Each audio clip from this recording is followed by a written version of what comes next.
वो 3 चैप्टर्स हमने कवर करने हैं। पहला चैप्टर जो है वो stock holders equity paid up capital है। दूसरा चैप्टर जो है वो अ, दूसरा चैप्टर जो है वो हमारा अल्लाह आपका भला करे रिटेन अर्निंग के मौजू पर है। और तीसरा चैप्टर कैश फ्लो स्टेटमेंट्स पर है। अच्छा, जो अटेंडेंस के लिए बात कर रहे हैं, मेरा ख्याल है सीआर आप डील कर लें इनको। एक टेक्स्ट यहाँ पर डाल दें कि attendance matters are over, 2 hours attendance will be deal in after the break. सही। सीआर आप यहाँ पर थोड़ा सा जो है ना टेक्स्ट को मैनेज कर लीजिएगा, मैं यहाँ रिकॉर्डिंग और लेक्चर को फोकस करूंगा इंशाल्लाह। अच्छा जी, तो हमारी बात हो रही थी कि हमने जो है वो उस तरफ भी जाना है। तो मैं आपको प्रेजेंटेशन सबसे पहले खोल दूं। अच्छा जी, ये मैं पूछ रहा था कि लास्ट जो प्रेजेंटेशन थी वो मैंने शेयर कर दी थी आप लोगों के व्हाट्सएप ग्रुप पे। तो किसी ने उसको पढ़ने की जहमत की है या इस बात का शर्फ कोई हासिल नहीं कर सका? क्योंकि अगर पढ़ चुके हैं तो अच्छी बात है, सारी पढ़ चुके हैं तो बहुत ही अच्छी बात है। जो तकरीबन पाकिस्तानी मिजाज के लिहाज से एक नामुमकिन सी चीज है कि सबने पढ़ लिया हो। पढ़ा किसी एक ने भी पढ़ा, एक ने भी नहीं पढ़ा?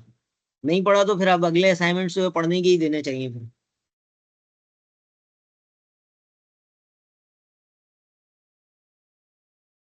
Is there anyone who read the slides last shared? इसका मतलब है किसी ने नहीं पढ़ा ना। ओके, अब नेक्स्ट असाइनमेंट जो है वो आपका कुछ इस तरह मैं मैनेज करूंगा कि आपको पढ़ना पड़े। और उसकी वजह है कि पढ़ेंगे तो आगे बढ़ेंगे। Readers are leaders. तो मैं चाहता हूँ कि मेरी क्लास के स्टूडेंट्स, सारे नहीं, सारे तो लीडर कभी नहीं बन सकते और ना बनना चाहिए, तो इनमें से चंद कम हो, काम के हों और लीडर हों। तो रीडर्स आर लीडर्स, जब एक ने भी नहीं पढ़ा तो इसका मतलब है कोई भी लीडर नहीं है, तो इसका मतलब है लीडर तो होने चाहिए ना, चंद तो होने चाहिए। तो खैर कोई बात नहीं, जो चंद लोग मार्क्स लेना चाहेंगे वो नेक्स्ट में पढ़ेंगे इंशाल्लाह। अच्छा जी, कोर्स हमारा फाइनेंशियल अकाउंटिंग प्रोग्राम बीबीए भी है और बीएस अकाउंटिंग एंड फाइनेंस भी है। और इसमें जो है हम शेयर होल्डर्स इक्विटी, जिसको स्टॉक होल्डर्स इक्विटी भी कहते हैं, पेड इन कैपिटल, इसकी हम बात की थी। अच्छा, कोई बता सकता है, लास्ट क्लास में हमने तस्करा किया था कि स्टॉक होल्डर्स या शेयर होल्डर्स कौन होते हैं किसी भी कंपनी के?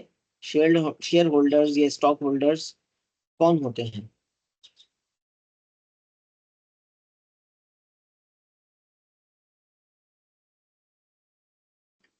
जो शेयर खरीदते हैं।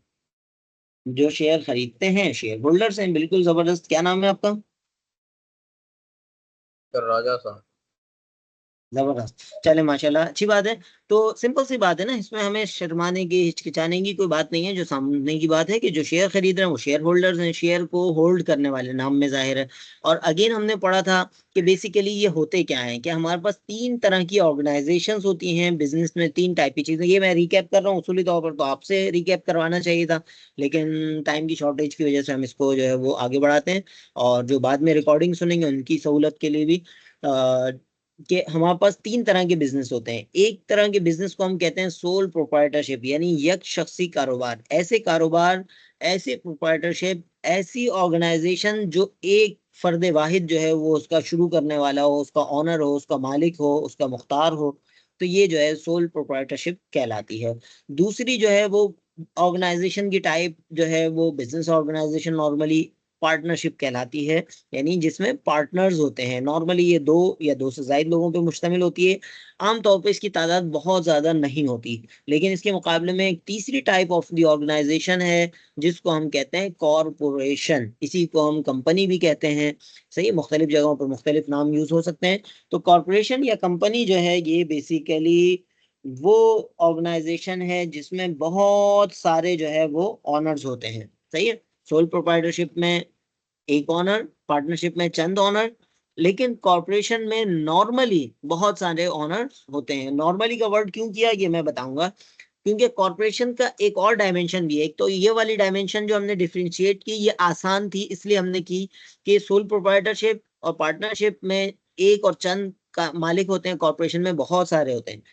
लेकिन जैसा हमने कहा कि इसको कंपनी भी कहा जाता है। और जब आप SECP securities and exchange commission Pakistan में, कोशिश करूंगा कि सिर्फ आपको बुकिश नॉलेज तक नहीं महदूद रखूं, उसको प्रैक्टिकल नॉलेज तक हम कनेक्ट करने की कोशिश करें। पाकिस्तान में आप जो है वो सोल प्रोप्राइटरशिप और पार्टनरशिप बनाना चाहें, नॉर्मली इसमें कोई मसला नहीं है। पार्टनरशिप की एक किस्म है लिमिटेड लायबिलिटी पार्टनरशिप, उसको रजिस्टर्ड कराना लाजमी होता है। अदरवाइज नॉर्मली अनरजिस्टर्ड होती हैं बाकी चीजें, इतना मसला नहीं है, इल्ला ये कि आप कोई ऐसी फील्ड में बिजनेस कर रहे हो जिसमें आपको रजिस्ट्रेशन कराना रिक्वायर्ड हो। लेकिन कॉरपोरेशन या कंपनीज जो है वो रजिस्टर्ड कराना हर हाल में जरूरी होता है। और वो ऐसा भी हो सकता है, जो हमने ऊपर डेफिनेशन की ऑनरशिप के हिसाब से, ऐसा भी हो सकता है कि कंपनी का सिर्फ एक ही मालिक हो। सही, ऐसा भी पॉसिबल है, लेकिन वो लाजमन रजिस्टर्ड होगी अकॉर्डिंग टू द लॉ। सही है, तो इसमें लीगल रेगुलेशंस बहुत ज्यादा होंगी। पाकिस्तान के अंदर आप में से जो कंपनी बनाना चाहे, जो सुनने वालों में से बाद में कंपनी बनाना चाहे, तो सिंपल इसका आप गूगल पे लिखेंगे या जो भी ब्राउजर है उस पे लिखेंगे SECP, securities and exchange commission Pakistan. S का मतलब सिक्योरिटीज, E से एक्सचेंज और C से कमीशन और P से पाकिस्तान। SECP पाकिस्तान में is the regulator of the corporate sector, या जो है प्रॉपर बिजनेस की रेगुलेशन इसके जिम्मे है। तो इसमें जो हमने डेफिनेशन की कि सोल प्रोप्राइटरशिप और पार्टनरशिप में अफराद के हिसाब से कम वो होते हैं, लेकिन बाज औकात ऐसा भी हो सकता है कि कंपनी में भी कम अफराद या एक ही फर्द की कंपनी हो, तो ये आप डिटेल में वहां पढ़ सकते हैं, लेकिन फिलहाल आसान रखने के लिए ये कर लें। अच्छा, कोर्स चूंकि हमारा अकाउंटिंग फोकस्ड है, तो हम अकाउंटिंग को ही फोकस ज्यादा करने की कोशिश करेंगे। तो सोल प्रोप्राइटरशिप में आपका जो ऑनर है, उसके पैसे कहाँ लिखे जाएंगे और किस तरह लिखे जाएंगे, ये आपके सामने है, लास्ट वीडियो में डिटेल में मौजूद है। तो जो लोग रिकॉर्डिंग सुन रहे हो वो इसको जो है वो इसका लिंक हम रिकॉर्डिंग में रख देंगे, डिस्क्रिप्शन में रख देंगे, तो आप लोग वहाँ डिटेल में पढ़ लीजिएगा कि किस तरह इसको रिकॉर्ड किया जा सकते क्या जा सकता है। तो हम यहाँ थोड़ा सा इसको फास्ट ट्रैक पे लेकर चलेंगे, ताकि आज हम अपने कंटेंट को मैक्सिमम कवर कर लें, क्योंकि हमारी कौम जो है वो रीडिंग स्लाइड्स की भी नहीं कर पाती। मैं तो अगले मरहले पे चैप्टर की रीडिंग की तरफ लेकर जाना चाह रहा हूँ, और जो कि जाना पड़ेगा वो तो मजबूरी है, नंबर लेने तो पढ़ना पड़ेगा। और अदरवाइज कोई बात नहीं, सारे नंबर सबके लिए होते भी नहीं है। तो इसमें जो है वो सोल प्रोप्राइटरशिप की रिकॉर्डिंग हम बैलेंस शीट में इस तरह करते हैं, डिटेल आपको वीडियो में मिल जाएगी। और इसी तरह पार्टनरशिप की रिकॉर्डिंग हम इस तरह करते हैं, डिटेल आपको प्रीवियस वीडियो में मिल जाएगी। और इसी तरह कॉरपोरेशन की जो आप अपने कैपिटल की रिकॉर्डिंग है वो इस तरह कर रहे होते हैं, जिसमें स्टॉक होल्डर्स इक्विटी की बात कर रहे हैं, और उसको कुछ हिस्सों में तकसीम किया, कैपिटल स्टॉक, रिटेन अर्निंग, और उसके बाद total capital share holder equity करके हम उसको लेकर जाते हैं। इसकी डिटेल जो है वो आगे जो हमारे दोनों चैप्टर्स हैं बेसिकली ये यहीं पर आ गए। जो अभी हम चैप्टर पढ़ रहे हैं कैपिटल स्टॉक, जिसको पेड अप कैपिटल भी कह सकते हैं, इसका एक पार्ट है, फर्दर तफसीलात हम पढ़ेंगे। तो ये जो है ये बेसिकली आपका जो है ये मौजूद है इस हवाले से। और इसमें जो है वो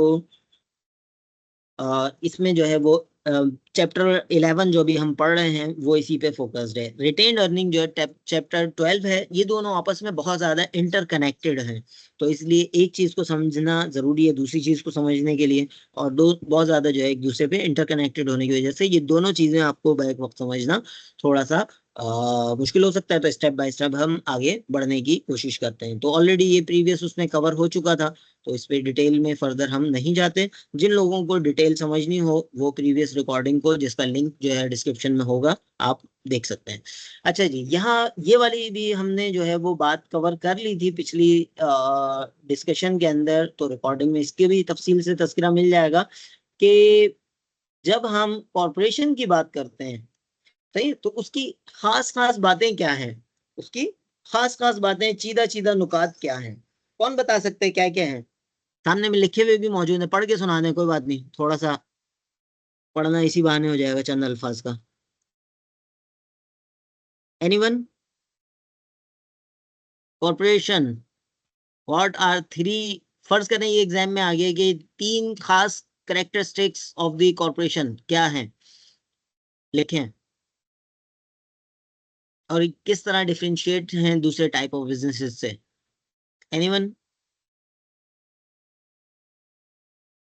मौजूद हैं या बस सब लगा के सो गए हैं, जैसा कि मशहूर है ऑनलाइन क्लासों के लिए? नहीं सर, मौजूद है। नहीं सर, मौजूद प्रेजेंट हैं है। तो पढ़ के ही सुना देना, पढ़ के ही सुना दें भैया। क्या खास बातें हैं कॉर्पोरेट एंटिटी की, ये तो पिछली क्लास में हम डिस्कस कर चुके हैं ऑलरेडी। और वैसे भी बिल्कुल कॉमन बातें हैं, अगर बीकॉम शीकॉम किया नहीं किया तो इंटर कॉमर्स किया होगा, नहीं भी किया तो तब भी वैसे ही पढ़ सकते हैं। In entity created by law, simple सी बात है, हमने बात की थी कि सोल प्रोप्राइटरशिप और पार्टनरशिप, ये दोनों आप वैसे ही खुद से बना सकते हैं। सुबह बनाएं शाम में खत्म कर लें, सुबह छोलों की एक रेडी लगाएं, शाम में खत्म करके चले जाएं, अगले दिन ना लगाएं, वो आपकी मर्जी है। लेकिन कंपनी जो है ये बनेगी भी कानून के जरिए, चलेगी भी कानून के जरिए, इसमें आप अपनी मर्जी बहुत ज्यादा नहीं कर सकते। एन एंटिटी एक जो है ऐसा इदारा है, ऐसा ऑर्गेनाइजेशन है जो क्रिएटेड बाय लॉ, ये कानून के जरिए बनती है। और पाकिस्तान में जो कंपनीज बनती हैं, मैं प्रैक्टिकल नॉलेज भी कोशिश करूंगा साथ साथ देने की, तो SECP की वेबसाइट पे आप जाएंगे तो वहां पर उसको आपको लॉ मिल जाएंगे। आप में से कोई जो है वो कल को बहुत अच्छा बड़ा काम करना चाह रहा है, तो कंपनी के फायदे जैसे हम देखेंगे आगे, तो कोशिश करेंगे कि उसको ढंग से पढ़ लें, क्योंकि ये वाला चैप्टर है तो थ्योरेटिकल, लेकिन अगर समझ में आ गया ना तो प्रैक्टिकल के लिए आप 10 अकाउंटेंट रख लेंगे। थ्योरी समझ में आ गई तो आप प्रैक्टिकल के लिए जो है ना 10 आपको प्रैक्टिकल करने वाले मिल जाएंगे, लेकिन फिर आप काम ले सकेंगे लोगों से ना। अदरवाइज जो है फिर खुद अकाउंटेंट बने फिरेंगे। तो बेसिक जो है वो इसमें थ्योरी जो है वो बहुत अच्छे अंदाज में समझने की जरूरत है कि ये एक ऐसी एंटिटी है, ऐसी ऑर्गेनाइजेशन है जो कानून के जरिए बनती है। तो हमें अगला सवाल ये पैदा होगा कि पाकिस्तान में हम कौन से कानून के जरिए बनाएंगे। तो कंपनीज ऑर्डिनेंस जो है वो पाकिस्तान में मौजूद था, मेरे ख्याल में 1984 का, सही है? उसके जरिए जो है कंपनीज बनती थी। उसके बाद 2015 या 16 में ये रेगुलेट हुआ है। आप में से कोई जो है वो विलिंग हो तो इसको जो है वॉलंटियरी सर्च करें क्या एग्जैक्ट कौन से 2015 या 16 है, उसमें जो है वो अपडेट हुआ है। तो अब जो लॉ है हमारे पास, कंपनीज ऑर्डिनेंस था पहले। ऑर्डिनेंस और लॉ में फर्क क्या होता है, सही? एक्ट एक कहलाता है एक्ट, लॉ दोनों है, एक है एक्ट और दूसरा है ऑर्डिनेंस। कोई बता सके यहाँ पर के दोनों में क्या फर्क है? ये बोनस सवाल है, यानी ये मुझे पता है कि बाय डिफॉल्ट नहीं पता होना चाहिए, लेकिन किसी की एक्स्ट्रा नॉलेज हो तो अच्छी बात है, तो अप्रिशिएटेबल है। कि ऑर्डिनेंस और एक्ट में क्या फर्क है, क्योंकि हम यहाँ लॉ की बात कर रहे हैं। लॉ के अंदर ये दो टर्मिनोलॉजीज आपने या तो सुनी होंगी या सुनेंगे आगे चल के, तो अच्छा है अभी हम यहाँ कवर कर लें चंद सेकंड। अच्छा, तो ऑर्डिनेंस जो है वो होता है जो सदर पाकिस्तान जारी करे उन हालात में जब असेंबली से कोई कानून पास कराना मुश्किल हो। सही है? अब आसान सी तारीफ है, बाकी उसकी डेफिनेशन आप पढ़ते रहिएगा, शौक हो तो गूगल शूगल कर लीजिएगा। ऑर्डिनेंस का लफ्ज जिसके साथ आ जाए वो ये है कि वो इनिशिएट जो है वो प्रेसिडेंट ऑफ पाकिस्तान के जरिए हुआ है। तो कंपनीज ऑर्डिनेंस भी इसका मतलब है प्रेसिडेंट ऑफ पाकिस्तान, यानी सदर जियाउल हक थे उस टाइम पे, उनके जरिए हुआ। इसी तरह और दूसरे तीसरे मुजारबा कंपनीज ऑर्डिनेंस है, और दूसरे तीसरे ऑर्डिनेंस हैं, बहुत सारे नैब ऑर्डिनेंस हैं, FBR का ऑर्डिनेंस है शायद। तो ये सारे जो है ये ऑर्डिनेंस सदारती हुकुम के जरिए, प्रेसिडेंशियल रेगुलेशंस के जरिए जो है ये जारी होते हैं। इसके मुकाबले में जो दूसरा एक्ट है, सही, एक्ट, कंपनीज एक्ट, ये मेरे ख्याल में 2015-16 वाला जो है ये एक्ट है, ये प्रॉपर जारी हुआ है असेंबली के जरिए, यानी इनिशियल जो है असेंबली के जरिए हुआ है। अगरचे जो ऑर्डिनेंस है वो भी बाद में असेंबली से पास कराना जरूरी होता है, कौमी असेंबली और सेनेट वगैरह से, लेकिन वो इनिशियल चूंकि वहां से हुआ है, ऑर्डिनेंस के जरिए हुआ है शुरू में 90 दिन तक, और बाद में, यानी इसकी भी तफसीलात आप पढ़ सकते हैं जो शौक रखना चाहें। तो ये चीजें मैटर करती हैं आगे चल के, जब हम अपने नुमाइंदे मुंतखब करते हैं तो हमें पता होना चाहिए इन्होंने करना क्या है। ये गली मोहल्ले के नालों की सफाई का काम कौमी असम्बली के मेंबर्स का नहीं है, सूबाई असम्बली के मेंबर्स का नहीं है, ये काउंसलर का है। जो काम है जिसका वो हमें पता हो और उससे हम वो काम ले सकें, हम किसी को मुंतखब करके अपना नुमाइंदा बना के भेज रहे हैं, तो हमें पता हो कि अभी जो हमारी ट्रेनिंग चल रही थी उसमें बहुत दफा ये बात आई कि जो कवानीन होने चाहिए वो हमारे पास नहीं है। पार्टनरशिप एक्ट हमारा 1932 का है या 30s का है, यानी 1930 के कवानीन हम आज भी अप्लाई कर रहे हैं, इसलिए कि हमारी असम्बलियां कानून साजी में उस तरह मुतहरिक नहीं है जितना अपने मफाद के कानून बनाने में मुतहरिक होती हैं। तो ये ऑर्डिनेंस, लॉ, एक्ट, ये चीजें हमें पता हो और ये चीजें हमें प्रैक्टिकल लाइफ में काम आ सकती हैं इंशाल्लाह ना। तो सिर्फ ये कंपनीज ऑर्डिनेंस नहीं, बाकी ऑर्डिनेंस भी, कंपनीज लॉ नहीं बल्कि बाकी लॉ भी आपको किसी ना किसी हद तक पता होगा, तो आप जो है उसको बेहतर अंदाज में लॉ की वायलेशन किए बगैर अपने रास्ते बना सकते हैं। हमारे यहाँ एक बहुत बड़ा मसला ये होता है कि इंसान जब आगे बढ़ना चाह रहा होता है तो वो उस पर आ जाता है, अच्छा आपने फलाने लॉ की खिलाफ वर्जी की है। तो लॉ हमें पता होगा और इतना मसला नहीं है, आज के दौर में इंटरनेट का दौर है, चीजें मिल जाती है, नेशनल असेंबली की वेबसाइट पे मिल जाएंगी, सेनेट की वेबसाइट पे मिल जाएंगी, अभी कोर्ट की वेबसाइट पे कुछ चीजें मिल जा से मिल जाती हैं। जैसे अभी फेडरल शरिया कोर्ट का डिसीजन आया है कि तमाम जो जो इकोनॉमिक सिस्टम है ये दिसंबर 2027 तक सारा का सारा इस्लामी होना है। अब उसका इससे क्या लिंक है? कॉर्पोरेशन हम पढ़ रहे हैं, सही है, अभी हम शेयर होल्डर इक्विटी पढ़ेंगे। जब सारा सिस्टम इस्लामी हो जाना है तो क्या पूरा बैंकिंग सिस्टम फर्ज करें इस्लामी हो जाता है, और इंशाल्लाह हो जाएगा इंशाल्लाह इस दफा, तो क्या कंपनियां बगैर बैंकिंग के रह सकती हैं? कोई बता सकते हैं? छोटी सी बात है। क्या कॉर्पोरेट सेक्टर कंपनीज सरवाइव कर सकती हैं विदाउट बैंकिंग सेक्टर? नहीं सर। No sir. नहीं कर सकती। बहुत जबरदस्त। तो जब नहीं कर सकती तो इसका मतलब है कि वो कंपनी, भले आपने बैंक में जॉब नहीं करनी, इस्लामिक बैंक में जॉब नहीं करनी, कोई बात नहीं, सारे बैंक ही इस्लामी हो जाएंगे। अभी 30 बैंक हैं, 30 में से 22 बैंक जो है वो इस्लामी और काम कर रहे हैं, सही है। फुल फ्लैज 5 है, 6 फुल फ्लैज है, और बाकी जो है वो 16 जो है ऐसे हैं जो इस्लामी और कन्वेंशनल दोनों कर रहे हैं, और बाकी जो है थोड़े से हैं जो सिर्फ कन्वेंशनल कर रहे हैं। तो 30 में से आपके पास 22 बैंकों में चांस है, अगर आप सही तौर पर जो है ये चीजें समझ लेते हैं तो 22 बैंकों में आपके पास जॉब अपॉर्चुनिटीज निकल सकती हैं। और उसके बाद आप बैंक में ना जाना चाहें, कोई बात नहीं, अच्छी बात है, सारे बैंक में जाएंगे तो बाकी काम कौन करेगा। तो आप कॉर्पोरेशन बनाना चाहें, आप कंपनी बनाना चाहें, फैक्ट्री लगाना चाहें, बड़ा काम करना चाहें, तो भी आपको जो है वो पता करना पड़ेगा कि भाई कैसे हमें बैंकिंग सिस्टम से डील करना है, जो कि इस्लामिक होना लाजमी है फेडरल शरिया कोर्ट के डिसीजन के मुताबिक। अब ये डिसीजन हमें कहाँ मिलेगा? ये कहलाएगा फेडरल शरिया कोर्ट का डिसीजन, ये मिलेगा उसकी वेबसाइट पे। ये चीजें अब अल्हम्दुलिल्लाह मैटर नहीं है। पहले तो ये होता था ना कि लॉ हासिल कहाँ से करने नहीं पता चल रहा था। अब बहुत सारे लॉज, बहुत सारे ऑर्डिनेंस, बहुत सारे कवानीन, बहुत सारे एक्ट्स, ये सारे के सारे हमें मिल सकते हैं। जैसे अभी टैक्सेशन फाइलिंग, अगेन ये भी इससे टैक्स का भी जो मामला है वो अकाउंटिंग से रेलेवेंट है। टैक्स की डेट जो है वो, मिसाल के तौर पर आप में से कोई है टैक्स फाइलर, है खुद टैक्स फाइल करता हो अपना या दूसरों का? Is there anyone tax filer?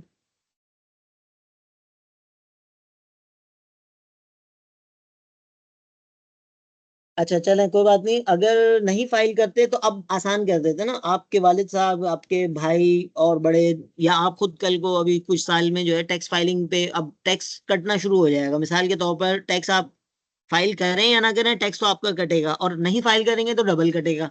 सही है, नाम सुना है ना, टैक्स फाइलिंग फाइलर बने और टैक्स बचाएं, ये अब मार्केटिंग टेक्निक्स भी बन गई हैं कुछ लोगों की।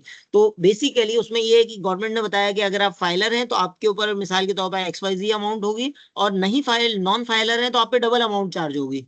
अब फाइलर क्या करेगा कि उसको जाके एडजस्ट करवाने की कुछ कुछ ऑप्शंस होते हैं जिसमें वो जाके एडजस्ट हो जाते हैं, कुछ ऑप्शंस होते हैं वो फाइनल टैक्स होते हैं, वगैरह वगैरह। तो अब ये सारी चीजें हमें कहाँ से पता चलेंगी? इसमें इसका ऑर्डिनेंस है, आप सिंपल गूगल पे लिखेंगे इनकम टैक्स ऑर्डिनेंस 2001। अच्छा, उसमें पहले जो है ना, हमेशा जिस साल पहली दफा आया होता है उसका नाम होता है। लॉ को हम पढ़ना सीख लें ना, सबसे पहले उसका नाम पढ़ना सीख लें। तो इनकम टैक्स ऑर्डिनेंस 2001 का मतलब ये है कि पहली दफा ये 2001 में जारी हुआ था, सदर मुशर्रफ ने जारी किया था। उसके बाद नीचे लिखा हुआ होगा अमेंडेड टिल 30 जून 2000, अभी 24 चल रहा है लास्ट। हर साल ये रिवाइज होता है, हर साल इम्प्रूव होता है। ये जो अभी शोर चला हुआ है टैक्स, सैलरीड पर्सन को टैक्स बहुत ज्यादा बढ़ा दिया, स्लेब सिस्टम बहुत ज्यादा उन्होंने वो कर दिया, एक नाइंसाफी पर मुश्तमिल, और ये सारी चीजें आपने सुनी होंगी ना नारों में या उसमें। तो अब इसको समझ भी लें, बहुत आसान है, कोई इतना मसला नहीं है, समझना चाहें तो इस एज में बहुत आसान है चीजें। टेक्नोलॉजी का इस्तेमाल करना चाहें तो ये आपके लिए दो धारी तलवार है, ये आपके हक में भी इस्तेमाल हो सकती है, आपके खिलाफ भी इस्तेमाल हो सकती है। तो इसको अपने हक में इस्तेमाल करें ना। टेक्नोलॉजी है, मोबाइल है, इंटरनेट है, लैपटॉप है, ये सारी चीजें जो है ये अल्लाह ताला की नेमतें हैं जिसका जवाब देना है। तो इसको अपने हक में इस्तेमाल कर सकते हैं कि हम उस चीज को समझें और फिर उसको जो है जो भी करना है उसके हिसाब से अपनी प्लानिंग्स कर सकते हैं। तो ये जो है income tax ordinance 2001 updated till 2000 January June 2030 June, और जो भी साल है वो आप साथ लगा लें, तो आपके पास लेटेस्ट जो है इनकम टैक्स ऑर्डिनेंस डाउनलोड हो जाएगा। शुरू में आप कोशिश करें किसी एक्सपीरियंस बंदे के साथ मिलके काम करें, और ये भी एक अच्छा बिजनेस है। ये नहीं चंद मिनट के 2-2 3-3 4-4 5-5 हजार रुपए लोग चार्ज कर रहे होते हैं टैक्स फाइलिंग के, पता है? और काम कितना होता है? 10-15 मिनट का। जो लोग अर्निंग, मैं कोशिश करूंगा अपने इस कोर्स के दरमियान जो है वो, बल्कि मैं सोच रहा था बाकायदा आपको उसमें जो कुछ सिनारियो बनाऊंगा उसके अंदर ये डालूं कि जो है, जो आप लोगों में से अर्निंग कर रहे हैं वो, जो अर्निंग नहीं कर रहे लेकिन करना चाहते हैं, वो दो कैटेगरीज हो गई। तीसरी कैटेगरी जो स्टडी फोकस्ड होना चाहते हैं। इन तीनों कैटेगरीज के लिए हमारी क्लास जो है ये क्लास बराए क्लास ना हो। ये जो कंटेंट है ये तो आप पढ़ लेंगे, आपको पढ़ना पड़ेगा पास होने के लिए, लेकिन असल में जो लास्ट क्लास में मैंने अपनी रिकॉर्डिंग में भी मौजूद है, ब्लूम्स टैक्सोनॉमी की बात की थी ना, कि हम रिमेम्बरिंग अंडरस्टैंडिंग से ऊपर हो जाएं। रिमेम्बर और अंडरस्टैंड तो बेस लाइन है, ये तो आपको पढ़ के समझ के सुन के करना होगा। इसके लिए आपके पास आज के दौर में गूगल बाबा है, कंटेंट है, ये वाला मसला अब नहीं है। सही है, इसके लिए बस टाइम की जरूरत है, फोकस की जरूरत है, वो आपको देना पड़ेगा चाहे या ना चाहे। पास होना है तो देना पड़ेगा, अदरवाइज कोई बात नहीं, अगले साल फिर पढ़ लीजिएगा किसी और से, मुझसे तो नहीं पढ़ेंगे वैसे भी आप फिर। तो अब जो रिमेम्बर और अंडरस्टैंड से जब हम बियॉन्ड होते हैं, अप्लाई की बात करते हैं, जैसे हमने यहाँ पर पढ़ा N entity created by law, तो अब हम इसकी एप्लीकेशन साइड पे जा रहे हैं। हम कोशिश कर रहे हैं कि हम अप्लाई करें इस कॉन्सेप्ट को, ये जस्ट पढ़ के ना गुजर जाएं, बल्कि हम इसको अप्लाई करने की कोशिश करें। आपकी 48 लोगों की क्लास में से कोई एक दो लोग ऐसे हों जो अगले 5 साल बाद कुछ कंपनीज के मालिक हों, या एक कंपनी के मालिक हों, वो 1000 लोगों को रोजगार दे रहा हूँ, या स्टार्ट में जो है 50 लोगों को रोजगार दे रहा हूँ, बल्कि उससे भी पहले 3 लोगों को, अपने आप को रोजगार दे रहा हूँ। सबसे पहले तो सेल्फ एम्प्लॉयमेंट है ना, बजाय आप जो है दूसरों के दर पे जाएं नौकरी की भीख मांगने के लिए, कोई रखे कोई निकाले, तो उससे बेहतर है कोई आप में से ऐसे लोग हों जो इंडिपेंडेंस रहना चाहते हो, जैसे मेरी तरह।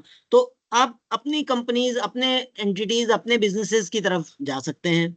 सही, इसी तरह जो है, और जो इतना रिस्क नहीं लेना चाहते वो आराम से खामोशी से जॉब की तरफ जाएं, अच्छी बात है, जॉब के लिए भी लोग चाहिए। सूरह ज़ुखरुफ में अल्लाह ताला कहता है कि हमने बाज लोगों को बाज को मुसख्खर किया है ताकि मामलात ऐसे ही चलते हैं। तो ये निज़ाम जिंदगी है, सारे ही बिजनेस करने लगेंगे तो काम कौन करेगा, यानी एम्प्लॉयमेंट कौन करेगा, और सारे एम्प्लॉयमेंट करने लगेंगे तो एम्प्लॉयमेंट देगा कौन। पाकिस्तान के बड़े मसाइल में से एक मसला, सही, कि अभी एम्प्लॉयमेंट हमारे पास नहीं है। वजह ये है कि एम्प्लॉयमेंट देने वाले कम है, एंटरप्रेन्योर्स कम है, जिसको आप कहते हैं एंटरप्रेन्योरशिप। आपके गोल्डन चांस है कि आपके पास जो है वो एज अ कोर्स है, तो उसको यूज कर सकते हैं। तो हम अप्लाई की, ब्लूम्स टैक्सोनॉमी के अप्लाई की तरफ बात कर रहे हैं कि in entity created by law, law के अंदर हमने कहा कि ऑर्डिनेंस होता है, जैसा कि इनकम टैक्स ऑर्डिनेंस है, जैसे कंपनीज ऑर्डिनेंस है, जैसा कि और दूसरे तीसरे ऑर्डिनेंस है। कंपनीज ऑर्डिनेंस की हम बात कर रहे हैं कि यहाँ पर जो एंटिटी इसके अंडर में बनेगी वो ऑर्डिनेंस था 1984 का, और अब जो है वो एक्ट है, मेरा ख्याल है 2015 या 16 का। आप में से कोई जो है वो इसको कंफर्म करे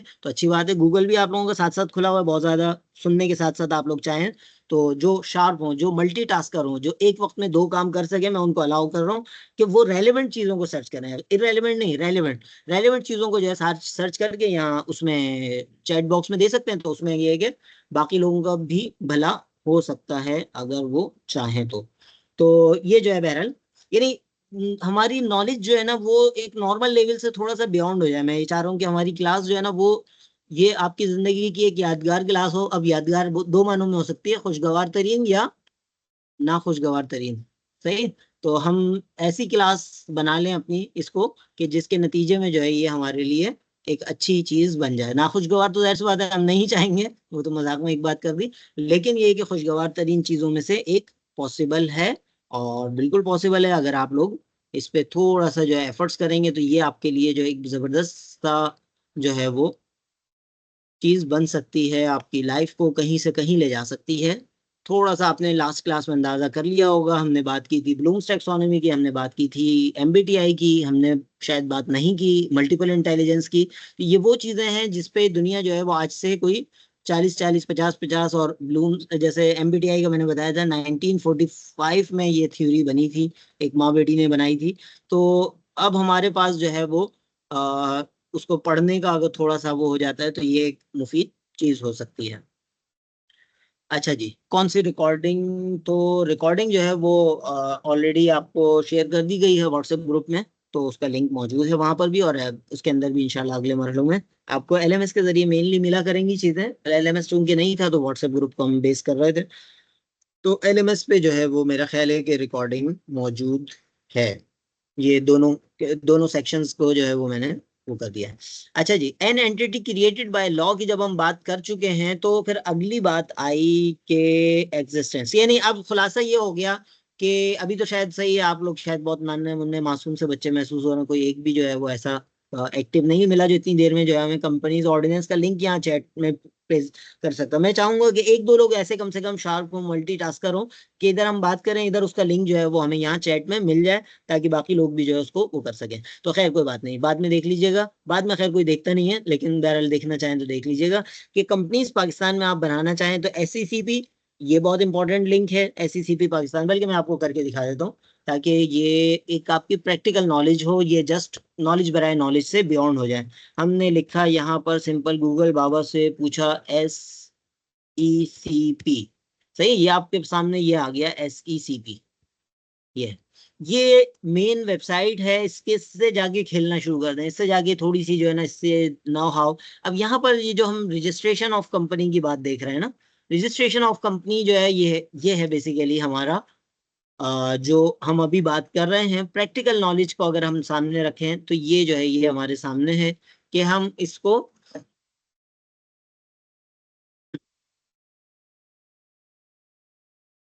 सही है। कंपनीज रजिस्ट्रेशन, कंपनीज फॉर्मेशन भी हम इसको कह सकते हैं, फॉर्मेशन यानी इब्तिदा, सही। अब यहाँ पर देखिए, मैं जिसकी बात कर रहा था कि कंपनीज इनकॉर्पोरेशन रेगुलेशंस 2017। अब रेगुलेशंस में क्या फर्क है, लॉ और रेगुलेशन में कुछ थोड़ा सा फर्क है। कोई बता सके तो अच्छी बात है, नहीं बता सके तो मैं ही बताऊंगा फिर। देखिए, लॉ के अंदर हमने पढ़ा दो चीजें हैं, ऑर्डिनेंस और एक्ट। ऑर्डिनेंस सदर पाकिस्तान जारी करते हैं, बाद में असेंबली मंजूर करती है, और एक्ट जिसको एक्ट कहते हैं, वो नॉर्मली असेंबली पहले पास करती है, फिर सेनेट में पास होता है, उसके बाद सदर पाकिस्तान उसकी अप्रूवल देते हैं, उसको जो है वो उसके साइन करते हैं। जैसा कि अभी मशहूर जमाना एक लॉ पास हुआ है, अगर आपके इल्म में हो तो, वो असेंबली ने सिर्फ 10 दिन की मुद्दत में पास कराया है। और बाकी जो काम के आवाम के रेलेवेंट लॉ होते हैं, एक्ट होते हैं, वो जो है वो सदियों में भी पास नहीं होते। यानी मैं बता रहा हूँ, पार्टनरशिप एक्ट देख लीजिएगा, 1932 का ही हमारे पास एप्लीकेबल होगा। उसकी वजह ये कि उसके बाद पाकिस्तान बनाने के बाद हमने जो है वो लॉ बनाने की जहमत नहीं की, जबकि वो लॉ बनाया था अंग्रेज ने अपने हिसाब से अपने गुलामों को मैनेज करने के लिए। तो हम अभी तक जो है वो उसी अंदाज में चलने के, गुलामी के अंदाज में ही चलने के लिए तैयार हैं और बेकरार हैं। जबकि इस्लामी जमहूरिया पाकिस्तान की जो करारदाद मकासद है, वो ये कहती है कि तमाम लॉज जो है कुरान और सुन्ना के अंडर होंगे।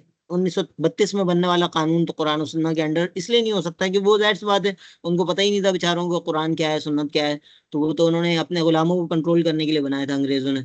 तो हम जो है वो जाहिर सी बात है उसको अभी तक फॉलो कर रहे हैं। इसी तरह जो है ये सारी चीजें, तो ऑर्डिनेंस, एक्ट, और उसके बाद जो है फिर रेगुलेशंस की हम बात कर रहे हैं। तो रेगुलेशंस बेसिकली ये इस तरह की बॉडी, जैसे ये securities and exchange commission Pakistan, ये रेगुलेटर कहलाता है, ये गवर्नमेंट ऑफ पाकिस्तान का वो इदारा है। अब इसकी आप उसमें भी देखें ना, इसके URL को देखेंगे, इसकी वेबसाइट को देखेंगे, इसके अंदर GOV आ रहा है, gov.pk का मतलब ये है कि ये गवर्नमेंट ऑफ पाकिस्तान की वेबसाइट वो है, ऑर्गेनाइजेशन। सही है, GOV हर एक नहीं लगा सकता, आप अपने साथ अपने नाम के साथ अपनी वेबसाइट के साथ GOV नहीं लगा सकते।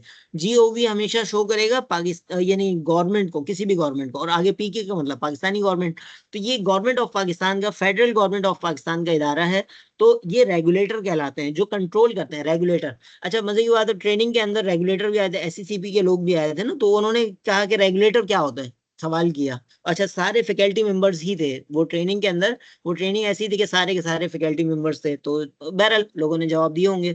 तो उन्होंने जो उसकी डेफिनेशन की वो बड़ी जबरदस्त की। उन्होंने कहा रेगुलेटर का वर्ड हमने कहीं और भी सुना है, आप में से किसी ने सुना है कहीं रेगुलेटर, कहीं और सुना है ये वर्ड?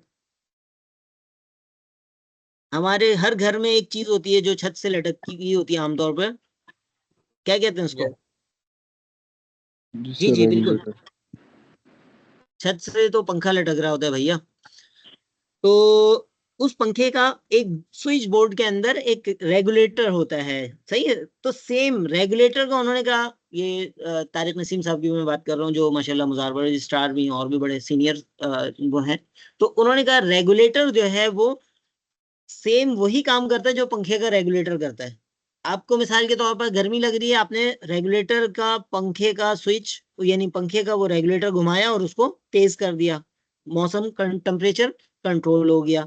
आपको गर्मियों का मौसम गुजर गया, सर्दियां और गर्मियां मिक्स चल रही हैं अभी, कुछ कभी सर्दी कभी गर्मी वाला, तो आपको सर्दी लगनी शुरू हुई, आपने रेगुलेटर घुमाया और थोड़ा सा उसको, पंखे को स्लो कर दिया। तो रेगुलेटर का काम भी यही होता है कि जो उसके डोमेन में चीजें आती हैं, जैसे SECP के डोमेन में काफी चीजें आती हैं, 4-5 चीजें गिनवाई थी उन्होंने। सबसे इंपॉर्टेंट जो अभी हम पढ़ रहे हैं, हमसे रेलेवेंट जो बात है वो है कंपनीज बनाने का काम, corporation creation, formation of the company. ये आपके सामने लिखा हुआ है, मैंने अपना कर्सर इस पे किया है। इसके अंदर अच्छा, आप सीखना भी बहुत मुश्किल काम नहीं है। आज के दौर में सही जगह तक पहुंचना मुश्किल है, वो भी मुश्किल नहीं है। चाहे तो अल्लामा इकबाल कहते हैं कि हम तो माइल बकरम हैं, कोई साइल ही नहीं, राह दिखलाएं किसे, राह रुए मंजिल ही नहीं। तो राह दिखलाने वाले भी बहुत हैं, टीचर्स भी बहुत हैं, ट्रेनर्स भी बहुत हैं, वीडियोस भी बहुत हैं। तो सही आप डेडिकेशन की जरूरत है, फोकस की जरूरत है कि आपने किस सिमत में आगे बढ़ना है। हर बंदा हर काम का नहीं होता है। लास्ट टाइम हमने बात की थी, MBTI हमें बताती है कौन किस काम का है। आप अगर डिसाइड कर लेते हैं कि अगले 10 साल बाद मेरी कंपनी या ग्रुप ऑफ कंपनीज हो सकती हैं, और उसको सिर्फ आप दुनिया की नीयत ना रखें ना, आप आखिरत की नीयत रखें। रब्बना आतिना फिद दुनिया हसना व फिल आखिरत हसना की ये बात हम जब करते हैं, तो हम कह सकते हैं कि सिर्फ दुनियावी मकसद नहीं, अपनी दौलत बढ़ाना मकसद नहीं, बल्कि लोगों को रोजगार देना, लोगों के लिए फायदा पहुंचाना। और कुरान हमें सिखाता है व अम्मा मा यनफउन नास फयमकुसु फिल अर्द, जो लोगों के लिए फायदेमंद होता है। सही, सूरह रात 13वां पारा आधे से पहले की आयत है। व अम्मा मा यनफउन नास, जो लोगों के लिए, यनफा वही उर्दू वाला नफे वाली बात है, जो लोगों के लिए। और नास कहते हैं उर्दू में भी, हम कहते हैं नास लोगों को। सही, या बहुत ज्यादा उर्दू में नहीं यूज होता है, लेकिन नास जो है सूरत नास के हिसाब से आपको पता होगा कि ये लोगों के लिए। वो अम्मा मा यनफउन नास, जो लोगों को फायदा पहुंचाता है, फयम को सुफिल, और तो वो जमीन में सस्टेनेबल होता है। आज के दौर में बहुत बात होती है सस्टेनेबिलिटी के कॉन्सेप्ट्स हैं, तो अल्लाह ताला ने हमें बता दिया कि सस्टेनेबिलिटी का कॉन्सेप्ट क्या है, कि लोगों को फायदा पहुंचाओ। अगर आप चाहते हैं आपका नाम रहे, आपकी जिंदगी के बाद भी आपका नाम रहे, और नाम रहे ना रहे अल्लाह जाने, आपका आखिरत बेहतर हो जाए, दुनिया भी बेहतर हो जाए, हसना फिर दुनिया वाला आखिरत की बात करें, तो उसमें जो है वो आप इसकी कोई टारगेट कर सकता है। कोई एक बच्चा भी हो, कोई एक, अभी तो बच्चे होंगे, आगे चल के बड़े होंगे, कोई एक फर्द भी ऐसा हो 48 में से जो ये सोच सके, भले ना बताए, अभी अपने दिल में रखे, अभी जो प्रोजेक्ट है उसके अंदर अपनी कुछ कहानियां बना सके, तो इसमें ये कंपनीज बनानी है। अच्छा, लास्ट क्लास में भी हमने बात की थी, अगेन मैं दोबारा इसको रिकॉर्ड कराना चाहूंगा, कि हमारी 24 करोड़ के करीब की आबादी गवर्नमेंट ऑफ पाकिस्तान डिक्लेयर करती है। उसमें Pakistan stock exchange, Karachi stock exchange का नया नाम है। उसमें रजिस्टर्ड कंपनीज, लिस्टेड कंपनीज कितनी बताई थी हमने, याद है? अगर बताई थी तो सर कितनी है तकरीबन, या कोई तुक्का लगा ले कितनी होंगी? 24 करोड़ 500 की आबादी वाले मुल्क में पाकिस्तान 538 स्टॉक 538 538 538, 526, 580 मुख्तलिफ इसमें भी मुझे अक़वाल मनक़ूल हुए हैं। और जाहिर सी बात है कि ये चेंजेबल चीज़ है ना। आज मिसाल के तौर पर कुछ कंपनियां हैं वो बंद हो गई, कुछ कंपनियां नहीं आ गई, तो वगैरह वगैरह। लेकिन आप समझ लें 500 से 600 के दरमियान कंपनीज हैं। हम 600 भी लगा लेते हैं मैक्सिमम, जो अब तक नंबर्स मिले हैं उसमें मैक्सिमम 600 आया है, यानी 580 आया, तो हम सेफ साइड 600 लगा लेते हैं। 24 करोड़ डिवाइड बाय 600, कैलकुलेटर निकाल ही लेते हैं यार। आज उस दिन भी बात हुई थी लेकिन मजा नहीं आया था, तो कैलकुलेटर हमें बताएगा कि ये कितने होने चाहिए। ये रेलेवेंट बात है इस सब्जेक्ट से, स्पोर्ट्स से। बाकी तो आप सिंपल इंग्लिश में लिखा हुआ है, पढ़ना चाहेंगे तो पढ़ लेंगे, नहीं पढ़ना चाहेंगे तो कोई बात नहीं, क्योंकि एग्जाम तो उसी लिखे हुए में से आएगा। लेकिन ये वाली चीजें, ये लिखी हुई आपको शायद अभी ना मिले, ये अगले 10 साल बाद वाले हिस्टोरियंस जो है वो लिख रहे होंगे कि एक बच्चा था जो BBA या BS की क्लास में था, और उसने ये बात सुनी, और उसने जो है वो जहन में एक अज़म बनाया और उसको अप्लाई किया। और इससे रेलिवेंट एक स्टोरी भी मैं सुनाऊंगा, आखिर में याद दिलाइएगा। अच्छा जी, इसमें हम बात कर रहे थे 24 करोड़ में कितने सिफर होते हैं, याद है? इकाई, दहाई, सैकड़ा, हजार, 10,000, लाख, 10 लाख, करोड़, 10 करोड़, हो गए 24 करोड़, यानी 240 मिलियन। 240 मिलियन। पूरे मलेशिया की आबादी पता है कितनी है? कोई अंदाजा, कोई तुक्का, कोई इंफॉर्मेशन? कोई मसला नहीं, तुक्के भी चलेंगे यहाँ। पूरे मलेशिया की आबादी जो है 3 करोड़ है। रकबा जो है पाकिस्तान के रकबे से आधा है, और 3 करोड़ हम क्लेम करते हैं कि कराची की आबादी है। तो और उनकी तरक्की के मयार माशाल्लाह, जब कभी जाने का इत्तेफाक हो तो देखिएगा कि क्या लोग हैं वो। अच्छा जी, 24 करोड़ को हमने डिवाइड किया 600 से, तो 4 लाख लोगों पर एक कंपनी आई। यानी इसका मतलब है 4 लाख लोग के लिए एक कंपनी है। अब हमारे पास 4 लाख लोगों के लिए एक कंपनी है, तो इसका मतलब है कि नॉर्मली दुनिया भर में क्या होता है कि लोग जो है, जो खासतौर पे रिस्क लेने वाले लोग होते हैं, वो स्टॉक मार्केट में या कंपनीज क्रिएशन की तरफ जाते हैं कुछ लोग, और जो उससे कम रिस्क लेने वाले हैं या जो जॉब कर रहे हैं, थोड़ी बहुत सेविंग्स हैं, वो कंपनीज में इन्वेस्ट कर रहे होते हैं, उनके शेयर्स ले रहे होते हैं। अब 4 लाख लोगों के लिए एक कंपनी हमारे पास है, तो 4 लाख तो शेयर्स नहीं होते उसमें। अच्छा, इस पूरी कहानी के अंदर 24 करोड़ में से सिर्फ 1 लाख लोग एक्टिव इन्वेस्टर हैं, ये बात भी हमारे सामने आई। 1 लाख एक्टिव इन्वेस्टर हैं, तो जो बाकी पैसा है हमारा, जो एक अच्छा, कंपनी लगने का फायदा क्या है, अभी हम पढ़ेंगे। कुछ फायदे तो वहां लिखे हुए, वो तो हम पढ़ लेंगे, लेकिन कुछ फायदे वहां नहीं लिखे हुए, जो मेरे और आपके फायदे के फायदे हैं। वो असल फायदे मेरी नजर में, कि एक कंपनी लगेगी तो इसके नतीजे में लोगों को रोजगार मिलेगा। आप लोगों के पास जाएंगे कि भीख में, यार मुझे जॉब दे दो, जॉब दे दो, जॉब दे दो, कोई रखेगा, कोई निकालेगा। उसके मुकाबले में आपके पास लोग आएंगे जॉब लेने के लिए, और आप अल्लाह की अता से, अपनी कोई औकात नहीं, अल्लाह की अता से जो है वो आप लोगों को रोजगार देने वाले बनेंगे। और एक लिहाज से इसको हम, अगरचे वो हदीस तो दूसरे कॉन्टेक्स्ट में है, लेकिन हम वहां इसको अप्लाई कर सकते हैं कि अल यदुल उलिया खैरुम मिन यदिस सुफला, के ऊपर वाला हाथ यानी देने वाला हाथ नीचे वाले हाथ से बेहतर है। सही, नीचे ऊपर वाला हाथ यानी देने वाला हाथ नीचे वाले हाथ यानी मांगने वाले हाथ से बेहतर है। अब खैर मैं इस पे टोटल अप्लाई नहीं कर रहा इसको, लेकिन बहरहाल ये एक सोचने का मकाम है। सारे नहीं, 48 में से 48 ना करें, जाहिर सी बात है, ना पॉसिबल है ना मुनासिब है।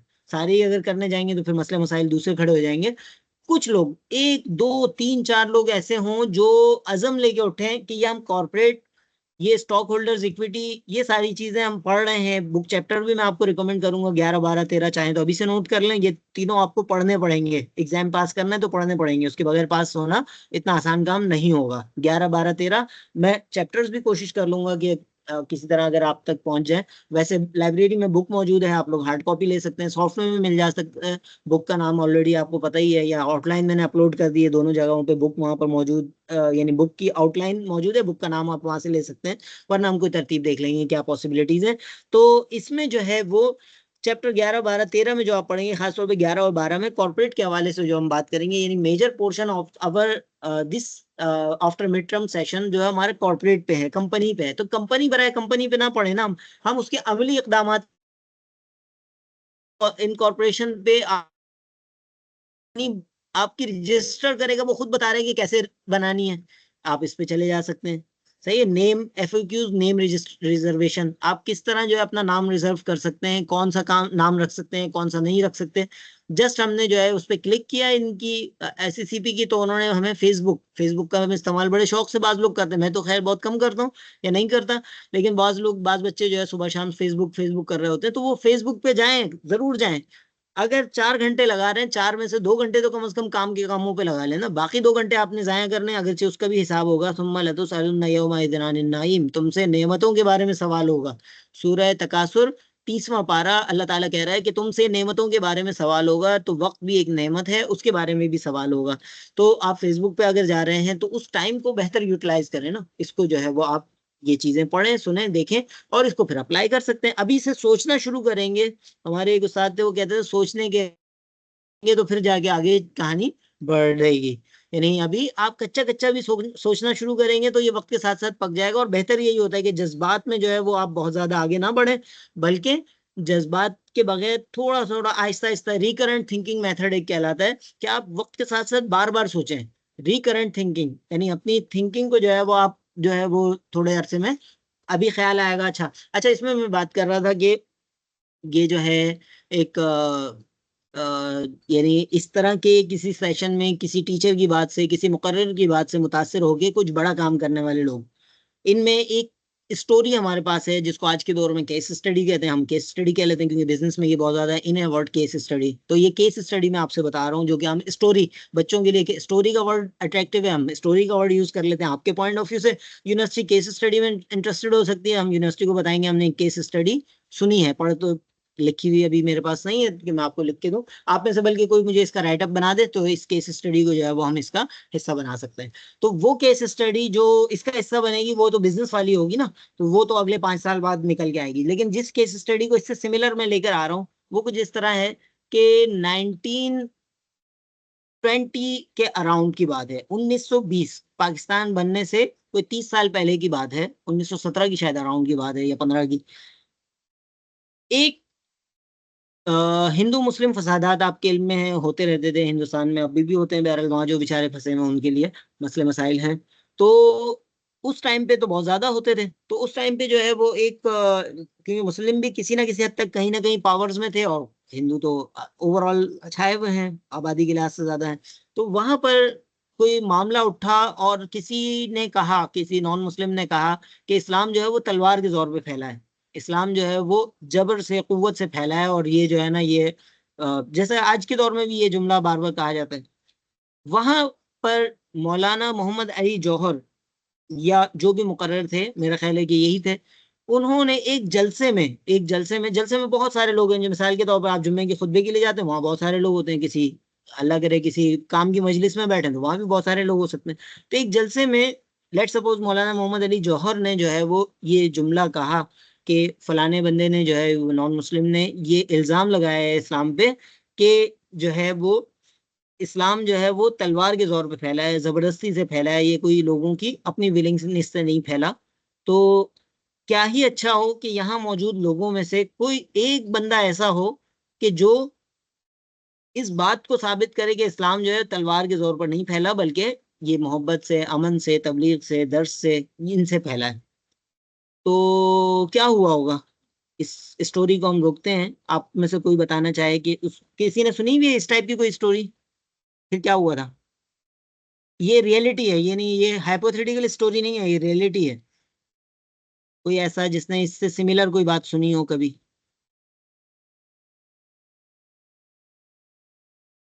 नहीं, चलें कोई बात नहीं, इसमें कोई वो नहीं है, एक एक्स्ट्रा ऑर्डिनरी सवाल था जिसका जवाब ना आना एन मुमकिन था, और अच्छी बात है, कोई मसला नहीं, लेकिन आप सुन लें और आगे चल के जो है ये आपके लिए एक लर्निंग पॉइंट हो सकता है। यानी ये स्टोरी जस्ट स्टोरी नहीं, ये स्टोरी और ये स्टोरी जो है ये जस्ट स्टोरी नहीं है, ये लर्निंग पॉइंट भी है मेरे लिए, आपके लिए, कि उस मजमे में उस मुकर्रर ने, मौलाना मोहम्मद अली जौहर या जो भी मुकर्रर थे, उन्होंने ये कहा कि कोई शख्स ऐसा इस मजमे में हो जो ये साबित करे, ये इस पर कोई किताब लिखे कि इस्लाम जो है वो तलवार के जोर पर नहीं फैला बल्कि मोहब्बत के जोर पर फैला है, और सारी चीजें। तो इस जो इस्लाम के नाम पर ये एक बदगुमानियां लोगों में क्रिएट की जा रही हैं, उसके खिलाफ जो है कोई काम कर सके। तो वहां पर एक नौजवान था, नौजवान की उम्र क्या होगी, उसकी पैदाइश थी 1903 की, 1903, 1903 की पैदाइश थी। और ये वाकया है तकरीबन 1920 से पहले का, क्योंकि 1920 में उसने वो किताब लिख के पब्लिश की थी। तो 1920 से कुछ पहले का, लेट सपोज हम कह लेते हैं 1 साल लगा होगा लिखने में, 1919 का है, 17 का है, जो भी है। तो उस नौजवान ने कहा कि ये जो मुकर्रर ने, लेट सपोज मौलाना मोहम्मद अली जौहर ने कहा है कि ऐसा जो है काम किए जा, अच्छा यहाँ पर हम इसको अगेन थोड़ा सा कोट करते हैं, ये रिसर्च गैप आइडेंटिफाई किया उन्होंने। आप आगे चल के रिसर्च पढ़ेंगे तो वहां सबसे पहला काम रिसर्च गैप आइडेंटिफाई करना है, प्रॉब्लम आइडेंटिफिकेशन। रिसर्च में कहा जाता है कि प्रॉब्लम ना होना एक बड़ी प्रॉब्लम होती है। तो आपके पास पाकिस्तान में हम कहते हैं बहुत सारी प्रॉब्लम्स हैं, तो बेसिकली बहुत सारी अपॉर्चुनिटीज हैं रिसर्च की और प्रैक्टिकल की। तो प्रॉब्लम जो है आइडेंटिफाई हो गई, मौलाना मोहम्मद अली जौहर या जो भी मुकर्रर थे उन्होंने प्रॉब्लम आइडेंटिफाई कर दी कि इस पे अभी काम नहीं हुआ हुआ, इस पे काम किए जाने की जरूरत है, रिसर्च गैप आइडेंटिफाई कर दिया। तो उस नौजवान ने सोचा, कितनी एज होगी, मेरे ख्याल में 1903 से लेकर और 1920 ही लगा लेते हैं, फर्ज करें, हम कहते हैं सुबह शाम उसने एक ही साल में किताब लिख ली होगी, फर्ज करें 1920 में किताब आई थी। तो 1903 से 1920 कितने साल की उम्र बनती है? इतनी कैलकुलेशन तो मेरा ख्याल है कि कर लेनी चाहिए हमें। 17 साल। 17 साल, बिल्कुल। तो अब 17 साल का ये नौजवान,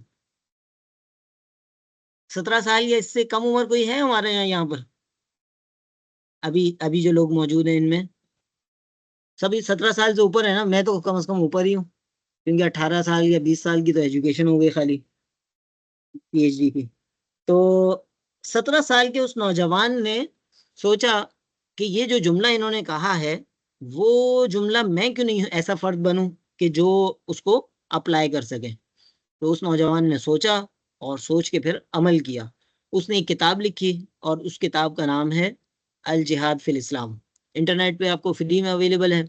आप जो है इसको सिंपल गूगल पे लिखें अल जिहाद फिल इस्लाम, और उसमें मौलाना सैयद अबुल आला मौदूदी रहमहुल्लाह ने वो किताब लिखी थी। वो नौजवान जो उस टाइम पे थे वो सैयद अबुल आला मौदूदी थे, और बाद में जो है मौलाना सैयद अबुल आला मौदूदी रहमहुल्लाह कहलाए। और आज जो है उनकी 100 से ऊपर किताबें हैं। और वो ऐसे फर्द हैं जो पाकिस्तान से लेकर और मिस्र तक, और मिस्र से लेकर और दूर दराज के ममालिक तक, फलस्तीन तक उनके इम्पैक्ट हैं उनकी तहरीरों के। तुर्की में अगर रजब तैयब अर्दगान हैं तो वो कहते हैं कि मेरे जो फिक्री मुर्शिद हैं वो उनमें से एक ये हैं। इसी तरह अभी बांग्लादेश के मामलात हैं, और तो उनका इम्पैक्ट जो है वो बियॉन्ड द बाउंड्रीज गया। सही है। तो ऐसा ही अब इसमें लेसन पॉइंट की हम बात करते हैं। इस स्टोरी, इस केस स्टडी में से लेसन पॉइंट की तरफ हम आते हैं कि लेसन पॉइंट क्या है। कि कॉर्पोरेट एक्ट की हमने बात की, अभी हमने ये स्लाइड्स की बात की कि स्लाइड्स में लिखा हुआ है कि N entity created by law, कानून के जरिए वो एंटिटी बनती है। कानून हमें पता चल गया, पाकिस्तान में कानून है, SECP के अंदर सारी चीजें मिल जाएंगी। सही है। हमें बाकी इसके लॉयर भी मिल जाते हैं, जरूरी नहीं है सारे काम आप करें, आप लॉयर से हेल्प लें, थोड़ा बहुत वो फीस लेंगे, बाकी आपको हेल्प आउट करेंगे। सही है, लॉयर मिल जाते हैं इस तरह। कोई हेल्प की जरूरत हो तो वो मुझसे भी कांटेक्ट कर सकते हैं, मैं कांटेक्ट करा दूंगा। तो बहुत सारे मिल जाते हैं, करिएगा आप अपने तौर पर, लेकिन 2 4 5 6 8 लोगों से पूछ के। तो जब आप वर्किंग शुरू करते हैं ना तो रास्ते मिलते चले जाते हैं। सही है? तो इसमें जो है वो N entity created by law की जब हमने बात की, और हमें पता चला पाकिस्तान के बड़े मसाइल में से एक मसला ये है कि यहाँ पर कंपनीज ही नहीं है। कंपनीज नहीं होती तो अभी हम आगे इसके फजाइल और मसाइल पढ़ेंगे तो हमें पता चलेगा कि कंपनी लॉन्ग टर्म होती है। एक छोटा बिजनेस है ना, सोल प्रोप्राइटरशिप, वो उसकी जिंदगी कितनी होगी? सोल प्रोप्राइटरशिप की जिंदगी होगी जब तक जो उसका मालिक जिंदा है, तो उसका उसके जिंदगी है उस बिजनेस की। मालिक का इंतकाल हो गया, सोल प्रोप्राइटरशिप का भी इंतकाल हो जाता है आमतौर पर। इसी तरह पार्टनरशिप तो उससे भी कम होती है। पार्टनरशिप में जो है वो उर्दू में मशहूर है, साझे की हंडिया बीच चौराहे पे फूटती है। जो मुश्तरका काम होता है नॉर्मली उसमें मसले मसाइल होते हैं। तो बहरहाल उसका उसमें बरकत भी, एक हदीस में आता है कि शिरकत की कुछ अकसाम है, उसमें से जो है शिरकत की एक किस्म के बारे में अल्लाह के रसूल सल्लल्लाहु अलैहि वसल्लम ने फरमाया कि ये जो है इसमें बरकत है। सही है। शिरकत मुफावजा कहलाता है, जिसमें तमाम पार्टनर्स का जो है वो इक्वल इक्वल शेयर हो, इक्वल राइट्स हो, इक्वल वो हो। तो उसके बारे में अल्लाह के रसूल सल्लल्लाहु अलैहि वसल्लम फरमाते हैं कि ये जो है ये इसमें बरकत है। इसी तरह अना सालिसु शरीक, अल्लाह के रसूल सल्लल्लाहु अलैहि वसल्लम अल्लाह की तरफ से जो है हदीस कुदसी बयान करते हैं कि अल्लाह रब्बुल इज्जत फरमाते हैं कि मैं तीसरा शरीक होता हूँ, तीसरा पार्टनर होता हूँ जब जब तक दोनों पार्टनर एक दूसरे से धोखाधड़ी ना करें। जब धोखाधड़ी करते हैं तो फिर मैं उस पार्टनरशिप में से बीच में से निकल जाता हूँ। जुनैद जमशेद की मिसाल हमारे सामने, उन्होंने अल्लाह ताला को तीसरा पार्टनर बनाया, और आज वो कहाँ से कहाँ है माशाल्लाह। वो खुद तो नहीं है जिंदगी में, लेकिन उनका नाम एक ब्रांड की सूरत में भी चल रहा है। वैसे भी एक अच्छे इंसान थे, लेकिन उनके ब्रांड की सूरत में भी चल रहा है। तो ये एक चीज है कि जिसके जरिए जो है ये हमें, तो वो, तो सोल प्रोप्राइटरशिप पार्टनरशिप की बात की, लेकिन कॉर्पोरेशंस एक लॉन्ग टर्म चल सकती हैं, चलती ही नहीं चलती वो एक अलग डिबेट है, चल सकती हैं। और आज हम अगर देखते हैं वेस्ट जो इतना स्ट्रांग है, हम देखते हैं कि वहाँ पेप्सी कोला कंपनी वहाँ बनती है, और यानी वहाँ बनी कंपनी, और उसके बाद जो है हमारे यहाँ भी ऑपरेट करी, कोका कोला वहाँ बनी, और 200 साल हो गए उसको, या XYZ जो भी साल हो गए, तो आपको मुझसे बेहतर पता होगा, या पता कर लेंगे गूगल से। लेकिन मकसद ये है कि वो स्टेबल बिजनेस है, और स्टेबल बिजनेस के नतीजे में पता है क्या है? स्टेबल बिजनेस के नतीजे में वो अपनी प्रोडक्ट हमें बेचते हैं, हमारा पैसा निकलवाते हैं, और वो फिर वहां पर आगे फलस्तीन है और दूसरी जगहों पे हमारे खिलाफ यूज हो रहा होता है। तो ये चीजें जो है ये हमारे लिए एक सोचने की बात है, एक समझने की बात है कि हम क्या कर रहे हैं। हम अपने मकासद के लिए क्या ऐसा नहीं कर सकते कि हम कंपनीज की बुनियाद रखें, अपनी जात से बियॉन्ड होके रखें? कुछ अपने जो हमारा नसीब में रिस्क है वो तो आएगा, लेकिन हमारा मकसद जो है हसना फिर दुनिया वाला आखिरा हो, दुनिया और आखिरत की भलाई हो। तो बहरहाल an entity created by law, simple सी बात है कि कानून के जरिए वजूद में आती है। बहुत डिटेल हो गई, मेरे ख्याल में कुछ ज्यादा ही हो गई। उसके बाद existence is separate from honours, इसकी एग्जिस्टेंस जो है ऑनर्स से सेपरेट होती है। इस पे हम थोड़ी सी बात कर लेते हैं। अच्छा, मेरा ख्याल है कि मैंने 9:30 बजे सोचा था ब्रेक देने का, लेकिन जो कंटिन्यू जो तसलसल हमारा चल रहा है, तो मेरा ख्याल है कि अगेन हम जब तक खींच सके इसको खींच लेते हैं। ब्रेक की जरूरत पड़ी तो अच्छी बात है, नहीं पड़ी तो आखिर में ब्रेक का टाइम एडजस्ट करके अर्ली लीव कर लेंगे इंशाल्लाह, क्योंकि अभी ये तसलसल बहुत ज्यादा मैटर करता है ना। तो अभी अल्हम्दुलिल्लाह वो जैसे वो कहते हैं डीजल इंजन है, थोड़ी देर में गर्म होता है, तो अभी इंजन गर्म होने की तरफ आ गया है मेरा ख्याल है। अच्छा जी, existence is separate from the owner. कोई बता सकेगा क्या क्या है ये मामला? फिर आगे बढ़ते हैं हम इस पे। ऑलरेडी मेरे ख्याल है थोड़ा बहुत तो हमने बात की थी। Anyone who can explain these words? कोई गलत कोई सही की मामला ही नहीं है यहाँ पर। बस जस्ट हम डिस्कशन से बात स्टार्ट करना चाह रहे हैं, जिसको कहते हैं brain storming method. Brain storming जो है, जहन को आप तकलीफ देते हैं, जहन को सोचने पे मजबूर करते हैं। तो दो बातें होंगी, या तो आपको पता होगा कॉन्फिडेंस के साथ तो जस्ट आप बोल पड़ेंगे, तो दूसरा ऑप्शन ये होगा बिल्कुल नहीं पता होगा, तो आपको पता चल जाएगा कि मुझे क्या नहीं पता। और तीसरी बात के कॉन्फिडेंस नहीं होगा, आ रहा होगा जहन में कुछ कुछ, लेकिन आप कॉन्फिडेंस नहीं होगा, तो भी मेरा ख्याल है बोल सकते हैं हम सारे एक दूसरे के यहाँ खैर ख्वाह हैं, कोई इतना मसला नहीं है इसमें, कोई एक दूसरे को मजाक उड़ाने वाले तो है नहीं। और हैं भी तो कोई बात नहीं, इग्नोर कर, इग्नोर का बटन दबाएं, आगे बढ़े। तो existence is separate from honours का मतलब ये है कि कॉरपोरेशंस में या कंपनीज में जो कंपनी की हैसियत है वो एक अलग हैसियत होती है इसके ऑनर के मुकाबले में। मिसाल के तौर पर हमारे जो यहाँ दोस्त हैं, हमारे जो स्टूडेंट्स हैं, मुस्तफ़ा नवीद हैं, इसी तरह उसामा बिन कमर हैं, और इसी तरह जो है अमीर हमजा, ये तीन नाम मुझे सामने नजर आ रहे थे। इन तीनों ने मिला के जो है वो एक कंपनी बनाई। सही, बना सकते हैं कंपनी, तो इवन एक बंदा भी बना सकते हैं, लॉ के जरिए उसको क्रिएशन करनी होगी। नॉर्मली इसके जो है शेयर होल्डर्स बहुत सारे होते हैं, जो शुरू करते हैं वो कहलाते हैं प्रोमोटर्स। तो ये तीन प्रोमोटर बने, इन्होंने कहा यार हम प्लान बनाएंगे, उस प्लान को नाम देते हैं हम आईने कंपनी। उर्दू में कहते हैं आईने कंपनी, इंग्लिश में कहते हैं हम क्या कहते हैं, memorandum of association, articles of association. बचपन में कुछ पढ़ी थी इंटर कॉमर्स में, अभी याद नहीं है मुझे भी। तो खैर वो आप देख लेंगे एसईसीबी की गाइडलाइंस में क्या क्या चीजें होनी चाहिए। तो articles of association, memorandum of association, ये प्रोमोटर्स बनाते हैं। तो ये इन तीनों दोस्तों ने मिलके, या तीनों अभी शायद एक दूसरे को ना जानते हो, अब जान जाएंगे, नाम मैंने तीनों के लिए। तो इन तीनों ने सोचा कि हम ऐसी कंपनी बनाएंगे जिसका हमें दुनिया में भी फायदा हो, आखिरत में भी हो। जिसका मिसाल के तौर पर 5% शेयर जो है वो हम सदका जारिया के तौर पर जो है किसी नेक काम में लगाएंगे। सही, बहरिया यूनिवर्सिटी के फ्यूचर के स्टूडेंट्स की फीस अदा करने में लगाएंगे। सही है, सदका जारिया है इंशाल्लाह। तो खैर के कामों में, इस्लामिक फाइनेंस में, फर्दर कंपनीज क्रिएशन के लिए हम वर्किंग करेंगे। तो इन तीनों ने जो है वो अपनी दुनिया भी बेहतर करने की कोशिश की। 30% इन्होंने कहा हम शुरू में हम शेयर स्टार्ट करेंगे, उसके बाद फर्दर शेयर मार्केट में वो करेंगे। शुरू करना एक मुश्किल काम है, 1000 कदम चलने के लिए पहला कदम सबसे मुश्किल है। लेकिन जब आप इसको बेबी स्टेप्स में कन्वर्ट कर लेते हैं, एक से ज्यादा लोग मिलके कर रहे होते हैं शुरू में, खासतौर पे ये काफी मुफीद रहता है। एक अकेला दो 11 उर्दू में मशहूर है कि एक अकेला दो 11, यानी एक अकेला होता है लेकिन दो मिलके 11 हो जाते हैं, एक और एक 11 वाली बात। तो ये जो है इन्होंने तीनों ने मिलके बनाया। अब ये तीन हो गए, तो एक अकेला, दो 11 और तीन 111। सही है, ये तीन 111 हो गए, तीन 111 के इक्विवेलेंट हो गए माशाल्लाह। एक की अकाउंटिंग की एक्सपर्टीज है, बल्कि एक बीएस अकाउंटिंग एंड फाइनेंस से आ रहा है, उसकी अकाउंटिंग की एक्सपर्टीज होनी चाहिए। दूसरा आ रहा है बीएस सप्लाई चेन मैनेजमेंट से, तो उसकी सप्लाई चेन की एक्सपर्टीज होनी चाहिए। और तीसरा आ रहा है बीबीए से, उसकी बिजनेस एडमिनिस्ट्रेशन या मैनेजमेंट साइंस की जो है वो होनी चाहिए एक्सपर्टीज। अब ये फर्ज कर लेते हैं, मुझे नहीं पता, लेकिन अज्यूम कर लेते हैं ये तीनों एक एक डिसिप्लिन से आ रहे हैं, जो कि आपके माशाल्लाह तीन प्रोग्राम्स हैं, तीनों से एक एक आ रहे हैं। अब ये तीनों जो है इन्होंने आपस में थोड़ा सा डिस्कशंस की, थोड़ी सी बातचीत की, ये वाला प्रोजेक्ट भी बना लिया जो मैं असाइनमेंट्स प्रोजेक्ट के तौर पर दे रहा हूँ। वो प्रोजेक्ट भी इन्होंने कहा हम वो जो फ्यूचर में सोच रहे हैं वो सिर्फ सोचे क्यों, प्रैक्टिकली हम ये जो प्रोजेक्ट है इसको क्यों जाया करें, इस प्रोजेक्ट में भी यही कर लेते हैं। तो आज से 10 साल बाद, 15 साल बाद वो कंपनी बेहतर हो सकती है। लेकिन वो कंपनी, फर्ज करें उन्होंने इसका नाम रखा अल्लाह तवक्कल कंपनी। सही है, अल्लाह तवक्कल कंपनी जो है वो existence is separate from the honours. अब वो अल्लाह तवक्कल कंपनी अलग चीज है, और ये तीनों की जाती हैसियत अलग अलग है। ये तीनों अपनी जात में अलग अलग हैं, और वो अल्लाह तवक्कल कंपनी जो है वो एक अलग है। सही, एक्स वाई जी कोई और नाम रख लें, जो भी आप काम करना चाह रहे हैं वो नाम रख लें, कोई इतना मसला नहीं है नाम में। असल तो ये कि काम क्या है ना, वो इम्पोर्टेंट है। नाम तो फिर आप अपने हिसाब से रख ही लेते हैं अपने बच्चे का। Has rights and privileges. तीसरी कैरेक्टरिस्टिक इसकी कंपनी की क्या है कि राइट्स एंड प्रिविलेजेस हैं।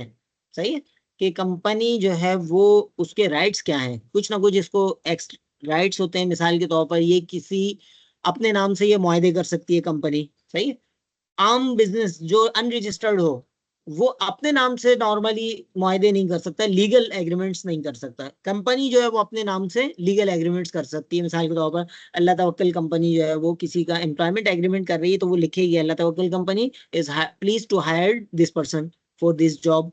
लेकिन एक बंदा जो है वो एक सोल प्रोप्राइटर है या पार्टनर है, अनरजिस्टर्ड पार्टनर, तो वो नॉर्मली अपने नाम से ये काम नहीं कर सकता, यानी बिजनेस के नाम से ये काम नहीं करता नॉर्मली। वो एक पहली बात है, वो रिटर्न एग्रीमेंट्स होते नहीं है, होते हैं तो वो होता है यार, एबीसी साहब ने, नसीम साहब ने, या इन्होंने क्या नाम है, उसामा साहब ने जो है वो दूसरे साहब को जो है वो उस पर रखा है, उसका सिंपल सा एग्रीमेंट बन जाता है। अगर बनाना चाहें तो नॉर्मली उसमें बनते नहीं है। यहाँ पर प्रॉपर चूंकि चीजें लीगलाइज है तो लीगल वे में बड़े पैमाने पे होती है नॉर्मली, तो इसको जो है वो लिखा जाता है, इसके जो है वो चीजें होती हैं। अच्छा जी, फर्दर अगर हम बात करें तो इसमें फर्दर इन्होंने इसकी दो तकसीम की हैं कि ऑनरशिप जो है वो प्राइवेटली हेल्ड हो सकती है और पब्लिकली हेल्ड हो सकती है। चूंकि इस पे हम डिटेल में फर्दर बात करेंगे तो इसको हम आगे मूव करते हैं। अच्छा जी, अब इसके एडवांटेजेस और डिसएडवांटेजेस की हम बात करें तो यहाँ से हम जो है वो रिकॉर्डिंग को रोक के नई रिकॉर्डिंग शुरू करते हैं ताकि ये हमारी रिकॉर्डिंग अलग से आ जाए।